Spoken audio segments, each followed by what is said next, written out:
Bienvenidas, bienvenidos de nuevo. Este es el nodo sociotécnico de la primera capa o primer módulo, a ver si utilizamos una terminología más fácil.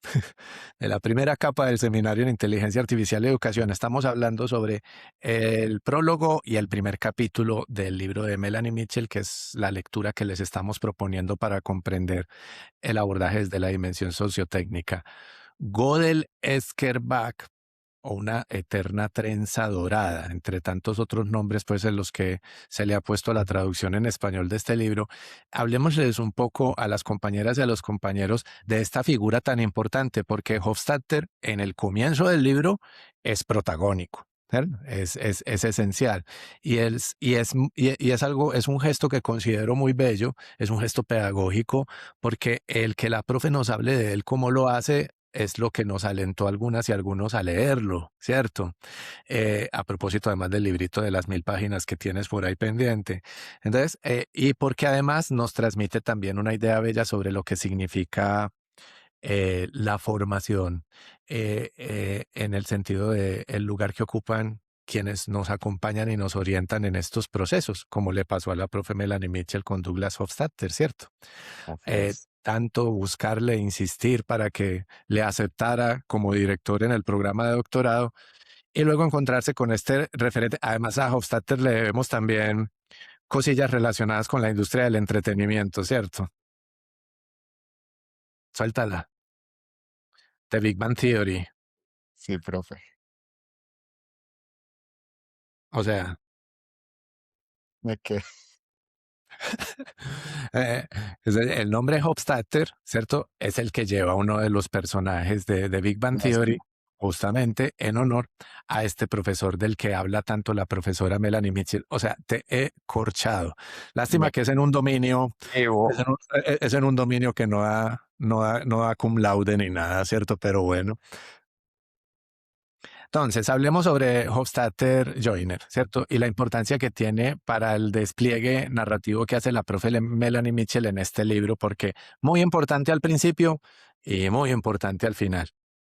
Yo creo, profe, que uno de los grandes aportes que este texto, que puede ser difícil de comprender, ¿cierto? De acuerdo a los dominios en los que cada uno de nosotros esté posicionado, en el fondo, digamos, lo que tiene de relevante es el reconocimiento de algo que hoy en día podría inquietarnos, pero que ya Hofstadter había entendido, y era el hecho de que tanto la inteligencia como la conciencia del pensamiento emergen de sustratos que no son ni conscientes ni pensantes en sí mismo, como son las células biológicas, ¿cierto?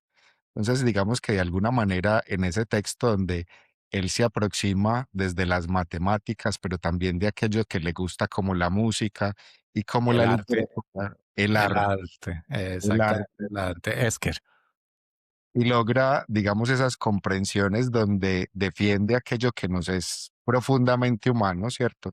Aquellas expresiones del espíritu humano, como son las expresiones artísticas, y cómo en ese momento para él, digamos que esas expresiones eran exclusivas de los seres humanos y por lo tanto no podríamos pensar en ese momento de una inteligencia artificial o de una tecnología que pudiera emular, reproducir o imitar aquellas cosas que proceden precisamente de lo más profundo de nuestros sentimientos y que se expresan de una manera tan bella en estos elementos artísticos como la música, la pintura, la escultura, la poesía y demás. Digamos que de alguna manera esas comprensiones de Hofstadter hoy en día nos acompañan. No obstante, digamos, cuando Melanie Mitchell lo presenta en el prólogo que discutimos ahorita, claramente hay una distancia histórica entre el momento donde escribió ese libro y la forma como concebía el mundo y los desarrollos que ha visto de manera paulatina, en donde aquellas cosas que consideraba tan propias de los seres humanos, pues pueden ser reproducidas, emuladas por inteligencia artificial, como lo que pasa con las obras musicales, ¿cierto? Entonces, en ese sentido, creo que esas posiciones, digamos, de Hofstadter desde su punto de partida, y luego, al ver la evolución donde algunas de sus predicciones se ven de alguna manera truncadas o no cumplidas, es lo que lo lleva a sentirse en el momento del libro de Melanie Mitchell aterrorizado. Pero yo intuyo que en estos momentos ya no está tan aterrorizado por lo que he leído en el libro sobre la analogía. Porque No, creo que pero eso no, no, pero no, no, no, no, no. Eso es jugar sucio, ¿cierto? Porque un libro de 1000 páginas que no vamos a leer en el curso y todo tan, te está asistiendo digamos, como que desplazar la sensación que habita al profesor frente a la inteligencia artificial y que la profe quiere destacar justamente en el prólogo, así que no se vale ir hacia lecturas que solo ciertas personas súper geniales como tú están desarrollando para problematizar ese lugar. Y que incluso diríamos, aún con todo y lo que analogía pueda representar, que para las profes y los profes es otro libro que Hofstadter escribió. ¿Con quién? ¿Me recuerdas? lo va a traer. Para presumirlo. Eso es lo que va a hacer, traer el libro para presumirnos las 1000 páginas que se está leyendo. Emanuel Sander. Así es. Eh, Es que Es un después de libro. aprenderse el nombre de Hofstadter no es capaz de aprenderse otro nombre más. Ahí está. Pues, una aventura que sin duda alguna puede representar mucho para las comprensiones en las que estamos trabajando, pero frente a la cual yo no diría, no porque haya leído analogía, porque he sido claro en que no lo he leído con todo y lo mucho que deseo hacerlo, pero sí los textos y entrevistas más recientes en los que Hofstadter se ha manifestado sobre ello, como una que se publicó el año pasado en The New Yorker. Hombre, creo que no, es decir, no es que eso se haya, no es que ya no esté aterrorizado, es más bien un poco mis temores se cumplieron. ¿Te parece? Me parece, y le añadiría, pues sin ahondar mucho en el tema, que ha logrado identificar, digamos, unos aspectos propios de los seres humanos para diferenciarlos realmente de la inteligencia artificial. Maravilloso. Vamos entonces a retomar algunos hitos que me parecen muy importantes en tu intervención para ver si las profes y los profes los acogen con el ánimo de leer a la profe Melanie Mitchell. En la historia que ella nos cuenta sobre Douglas Hofstadter emergen estas reflexiones tan bellas e interesantes sobre una pregunta esencial. Es decir, fíjense como un libro que dedica muy buena parte de sí a la resolución de dilemas de orden técnico sobre qué es la inteligencia artificial, qué no es y cómo funciona, empieza haciéndose preguntas con un calado o de un calado mucho más hondo, ¿cierto? Preguntas existenciales sobre de qué manera acontece el pensamiento humano, qué es la conciencia y dónde está. ¿Eh? Y a partir de ahí, pues tratar de problematizar las comprensiones que consideramos son más habituales con relación a lo que es la inteligencia artificial.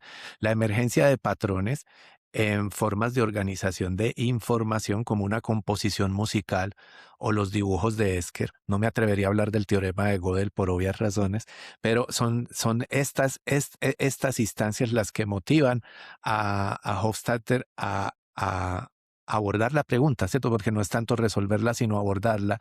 Es decir, aquí están pasando cosas, ¿cierto? Que ni siquiera sus creadores han imaginado y están pasando de manera autónoma y que no controlamos. Y luego nos sentamos a mirar, y eso pasará dentro de unas cuantas cientos de páginas, cómo la forma en la que las redes neuronales son diseñadas y evolucionan hace que acontezcan asuntos similares. Sobre ello hablaremos pues un poco en el siguiente video. ¿Qué más decir sobre Hofstadter para cerrar este segundo clip dedicado al libro de Melanie Mitchell, querido Joyner?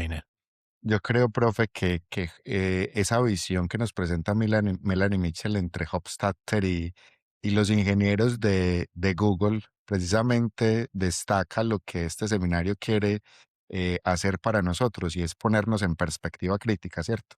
Estamos entre diferentes posiciones, una que nos presenta y nos cuestiona, digamos, cómo deberíamos abordar la inteligencia artificial de una manera comprensiva, de una manera crítica, tomando distancia, y cómo otros, por el contrario, pues, digamos, apasionados y deslumbrados por la tecnología, ven en ella una capacidad que puede solucionar muchos problemas del mundo, pero sin sentarse a pensar cuáles son las implicaciones prácticas que sobre todo tiene para nosotros como seres humanos. Entonces, una vez más, insistir en que esto a la larga lo que arroja es luces sobre la comprensión de lo que nosotros somos, más allá de lo que sea la inteligencia artificial, digamos, es una forma realmente de pensarnos a nosotros mismos a la luz de estos problemas.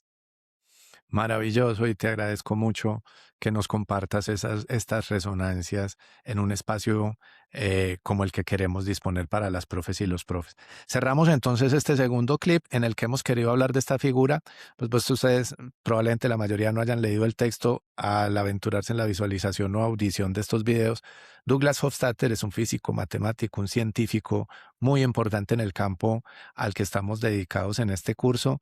Fue el mentor y maestro de la profesora Melanie Mitchell, pero además este libro del que hemos hablado en este clip es considerado un libro de lectura obligatoria para quienes trabajan en el campo de la inteligencia artificial, especialmente si vienen de los dominios relacionados con las ciencias exactas. Y El profesor Hoff... ¿Ah? quisiera, profe, añadirte una curiosidad en su formación y en su desempeño académico, y es que no solamente es profesor de ciencias de la computación, sino también de literatura contrastada, que parece una combinación supremamente interesante en su ejercicio profesional. Un intelectual de quilates, quien una vez en una conferencia eh, de personas con formación, a la que asistieron personas todas con formación sumamente calificada en música, eh, les puso a escuchar una composición de Chopin y una composición hecha con inteligencia artificial. Una Y mazurca. luego, y luego les preguntó cuál es la mazurca de Chopin y cuál es la que hizo la IA. Y para sorpresa de todas y todos, la mayoría respondieron que la de Chopin era la que había hecho la IA. No, qué cierre tan genial y espectacular. Quédate así para ir al siguiente clip, al tercero. Quedamos, mejor dicho, guau. Vamos. Chao.